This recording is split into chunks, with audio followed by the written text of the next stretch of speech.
চপ্পল নিলি শুনলেন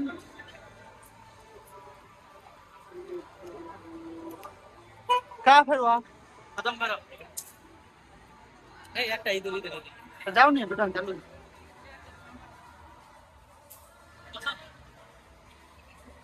আমার ছোট ছোট মাটি শান্ত নাই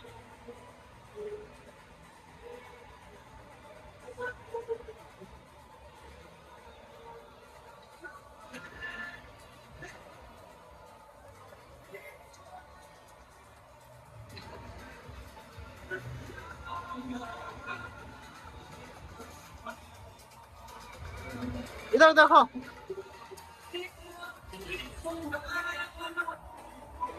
चलो है गए